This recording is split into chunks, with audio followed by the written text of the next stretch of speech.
Hey there, everybody. Couch Potato here.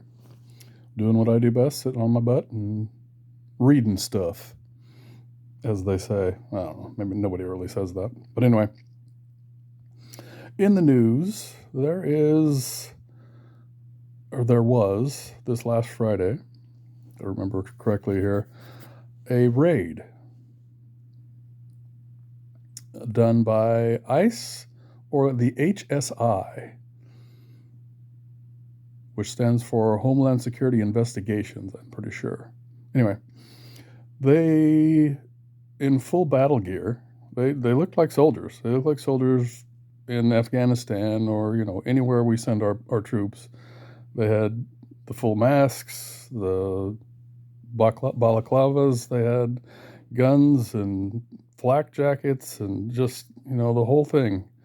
Just, they looked like stormtroopers, quite frankly. It was pretty amazing. And they apparently went into this very popular restaurant in San Diego and started grabbing people out of the kitchen and manhandling waiters and waitresses. But then, as they started coming out of the restaurant, apparently, with their prisoners, with their dangerous prisoners who were working terrible jobs that nobody else wants at some restaurant in San Diego, which is really the major silliness behind all of this Trump administration crackdown on ICE, is that most people in this country don't want to do these jobs. So don't we need somebody? Couldn't we do this a little differently? In other words, instead of having people that are in full military regalia raiding restaurants, couldn't we just have somebody go in there and talk to everybody and say, oh, okay, so you're here illegally, I see. Well, you're working, you have no criminal record of any kind, which that's one of the big lies that's told all the time about immigrants, is that especially the illegal immigrants, that they're the ones who are causing most of the crime, when in reality it's much more likely that an American born here in this country is going to be doing a lot more damage with regard to crime. But anyway, couldn't we do this differently? I mean, if you just take a second and think about this, do we really need this HSI group if this is who they are and what they do? I mean, it's bad enough that we got ICE pretending to be stormtroopers, or really just being stormtroopers and dragging people off out of jobs. I mean, these people were working.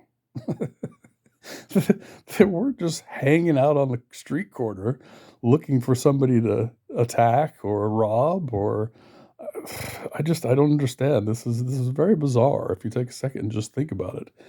We're sending in groups of armed soldiers to arrest people in a restaurant. I mean, they're not hiding. They weren't going, it's not the hole in the wall gang. They aren't heading in and trying to get Butch Cassidy and the Sundance Kid in the shootout. These people were just at work doing their job. And this is what the Trump administration thinks makes sense. Somebody thinks this makes sense. But anyway, it ended up that as they were exiting, the whole neighborhood came out, apparently, or a lot of people were probably in the neighborhood and also in the restaurant, and started yelling at them and trying to ask them who they were and what they were doing there, and then started shouting all kinds of shame and who the hell are you people? You should get out of here. It was really kind of funny if these people hadn't been arrested. And now they're going to be detained and, who knows, sent off to El Salvador. I mean, that's some pretty scary stuff if you think about it, especially for people who are just trying to do a job that the rest of us don't really want, quite frankly. My guess is the busboys and the people doing the dishes were the illegals. So, if any of you are looking for a job, apparently there's a restaurant in San Diego that needs some people. Might go apply myself. I'm just going to sit here on the couch. Anyway, something to think about. Have a good one.